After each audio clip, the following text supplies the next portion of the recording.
Good morning, friends and the students of English literature. Today I deliver a short speech on narrative techniques in the novel.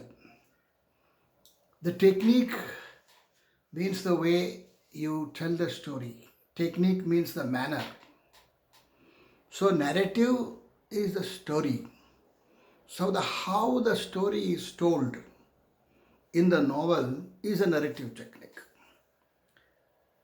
Technique is equally important as the story. Sometimes technique becomes more important.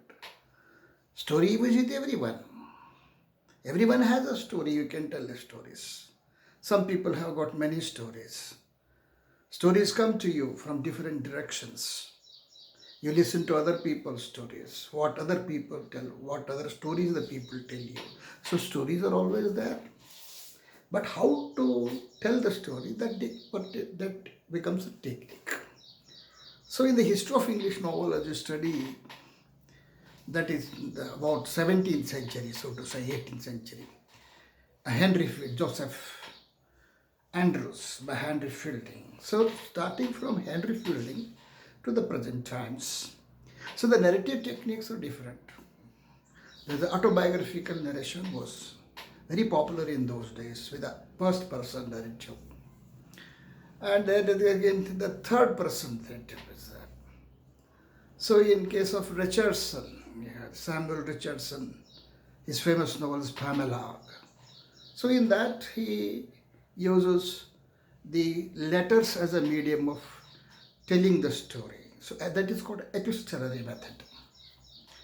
So straight from that, if you come to Jane Austen, that is a third person narrative techniques.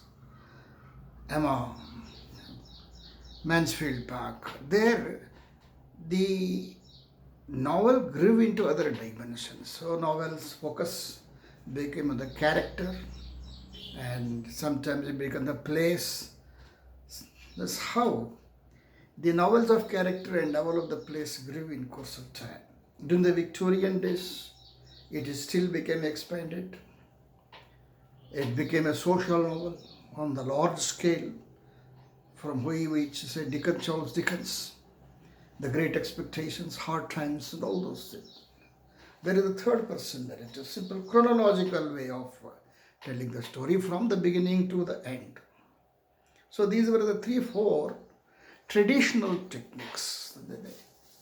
So after the Dickens and Thackeray, we come to the modern novelists like Joseph Conrad, D.H. Lawrence. For example, D.H. Lawrence's novel, we find it poetic, with full of metaphors and images and symbols. So, in the case of D.H. Lawrence, it became poetic. As poetic in the case of Henry James, in case of Virginia Woolf. So, Joseph Conrad came out with a new technique that is dealing with the reality. He says that his job is to make the readers feel, hear, and touch. So here he brings a altogether new story of creating the human reality in the novel. And he has got others experimented with other forms of techniques also. That's the impersonalization theory. So directly the novelist does not tell you the story. Earlier we had in case of George Eliot, we say omniscient narrator. So the novelist is in the novel, he is telling the story directly. But in case of Conrad, it became impersonalized theory. That is become the impersonalization theory that came that into force into poetry also. The Eliot's poetry, for example, we say impersonalized theory. So there the character tells you the story. So there is he also made point of view. That's another technique. So the story is told from different characters' point of view. There are the 4 characters, you have 4 techniques. Then you come to the absurdistic technique, showing the people from aerial view and showing the people from distance view. These things are called cinematic techniques in the novel. So these are the modern novels have got a cinematic techniques novel. Almost the literature novel came very close to film in the modern times. So it is not deliberately written on the film, but it's as good as making into a film.